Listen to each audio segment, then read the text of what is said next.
जय विश्वबंधु।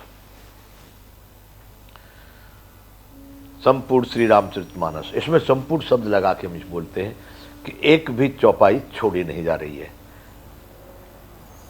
पूरा पूरा जो जितने इसमें शब्द या वाक्यांश दिए हैं सबको पूरा पूरा लिया जा रहा है, इसलिए इसका नाम है संपूर्ण श्री रामचरितमानस में। अभी चल रहा है बालकांड। बंधु, कल परशुराम जी आ गए। कथा तो बड़ी रोचक है, राम की कथा रोचक है। राम सही में राम थे, लेकिन मेरा भी मन ये कहता है कि बाद में लिखने वालों ने या उसका टीका करने वालों ने या पढ़ने वालों ने, सुनाने वालों ने राम का नाम का खराबी, राम की सत्ता, राम का प्रभाव, राम का स्वभाव, राम का चरित्र, राम का आचरण, राम का जीवन, इसमें विकृति बहुत की गई है बंधुओं, जिसके कारण कई प्रश्न खड़े होते हैं कि हम ये सोचने पर विवश हो जाते हैं कि यही राम का जीवन है। आज इस विषय पर भारत में जो चल रहा है चिंतन करने जैसा है, परंतु जो भवितव्यता है उसको कोई टाल नहीं सकता, होनी है वो होकर रहती है, जो हो रहा है वो ठीक। तो बंधुओं, ये कथा चल रही थी। जब परशुराम जी आ जाते तो जो राजा लोग गाल बजा रहे थे कि भाई सीता जी को छुड़ा लो, दोनों बच्चों को बांध लो, इनको राम लक्ष्मण को, महाराज जनक को अगर मदद करे तो इसको भी जीत लो युद्ध में, इतने देर में परशुराम जी आ जाते हैं।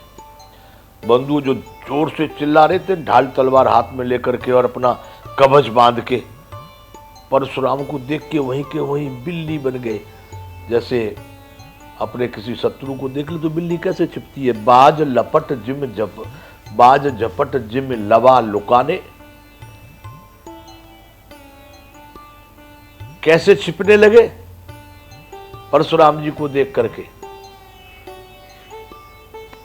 बाज झपट जिम लवा लुकाने, बाज जब आक्रमण करता है तो कबूतर कैसे छिप जाते हैं, वैसे सबके सब राजा लोग छिपने लगे।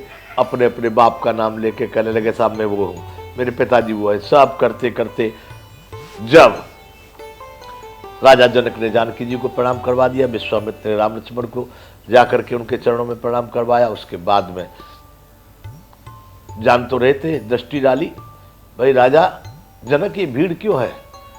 जनक जी ने बताया महाराज, तो देखे चाप खंड में डाले, दोनों टुकड़े धनुष के वहां पड़े थे। उसको देख करके बड़े क्रोध में आए, ये बता भाई किसने तोड़ा है धनुष, अब भी बताओ किसने तोड़ा है। अब राजा जनक डर की वजह से उत्तर नहीं दे रहे, बड़े क्रोध में परशुराम जी। उनके स्वभाव को जानते, क्षत्रियों से इनका बड़ा विरोध है, ये मार देते हैं, और राम तो भी बच्चे हैं, इनके सामने कहां खड़े हो पाएंगे। तो अति डर उतर देत नृप नाही, कुटिल भूप हृदय मन माही। जो कुटिल राजा लोग थे जो पहले चल रहे थे वो अपनी खुशी मनाने लगे। तब राम जी सामने आकर के बोलते हैं महाराज इसको धनुष को तोड़ने वाला आपका ही सेवक होगा, कहिए क्या आज्ञा है। राम को देखकर कुछ उल्टी सीधी टेढ़ी मेढ़ी बातें की परशुराम जी ने, तो लक्ष्मण जी तो अपने स्वभाव से कभी वंचित होते नहीं है, वो उनके सामने आ गए। जब परशुराम जी बोले कि सो भी लगाओ विहाय समाजा, उसको इस समाज से बाहर करो, मेरे सामने लाओ जिसने ये धनुष तोड़ा है। न तो मारे जय हैं सब राजा, नहीं तो सभी राजा मारे जाएंगे यहां पर जितने हैं, या तो उसको इन सब से अलग ला करके मेरे सामने खड़ा कर दो। जब ये बात बोली राम जी के प्रति, लक्ष्मण जी स्वीकार और सहन कर लें, बस लक्ष्मण जी कूद पड़े। अरे महाराज बताओ क्या बात है, हमने बहुत सारे धनुष तोड़े थे, बचपन में ही तोड़ डाले, कभी तुमको गुस्सा नहीं आया, आज क्यों आ रहा है इस धर्म पर तुम्हारा काय को ज्यादा प्रेम लगाव दिखाई दे रहा है, और धमकी दे रहे हो कि उसको सामने लाओ नहीं तो सब मारे जाएंगे। गुस्सा क्रोध आ रहा है परशुराम जी को। तो बंधुओं, रे नृप बालक काल वश बोलत तोहे न संभार, अरे राजपुत्र, तू काल के बस में होने से तुझे बोलने में भी कुछ होश नहीं है, संभाल के नहीं बोल रहा है तू। तू आ गया सामने मरने के लिए, काल बस हो रहा है तू। धनु ही समुद्र पुरारी धनु विदित सकल संसार, ये शंकर भगवान का वचन तेरी धनुयों के समान है जो तू बात कर रहा है। फिर लक्ष्मण जी कहने लगे, भाई ये तो हमारे जाने तो सब धनुष समान है, छोटा हो कि बड़ा हो धनुष मतलब धनुष। और फिर मान लो ये धनुष पुराना टूट भी गया तो इससे क्या फर्क पड़ता है, तुमको क्या असर पड़ रहा है? टूट गया, पुराना धनुष था। राम जी को क्या दोष है, उन्होंने तो बड़ा जोर लगाने की सोचा था, नया तो नहीं कि प्रभु तो ऐसे ही टूट गया।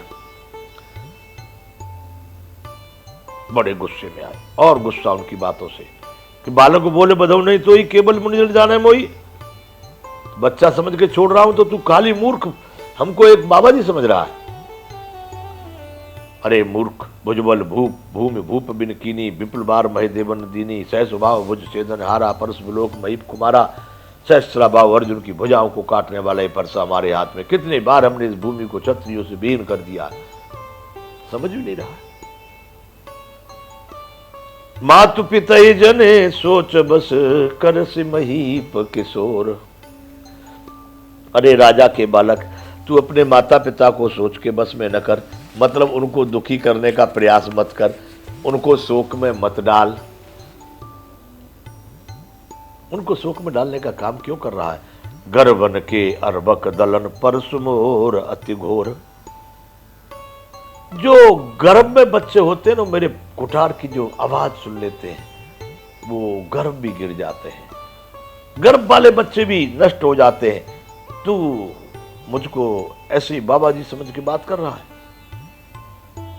इसलिए अपने माता पिता को शोक में डालने का काम मत कर, हट जा साइड, दूर हो हमसे। जब परशुराम जी ऐसी बात बोले तो भाई लक्ष्मण जी तो रुकने वाले नहीं थे, उनको तो काल से भी भय नहीं होता, तो परशुराम की तो बात जाने दो। लेकिन नगर निवासी जनक जी, सीता जी, उनकी माता जी, सखियां, सहेलियां, सगे संबंधी ये बड़े कष्ट में पड़ गए कि माफी मांगते, क्षमा मांगते, कुछ दूर होकर के बात करते तो ठीक था। ये बालक तो, ये लड़का छोटा बालक तो बड़ा ही विचित्र है, ये तो सामने जाके लड़ना चाह रहा।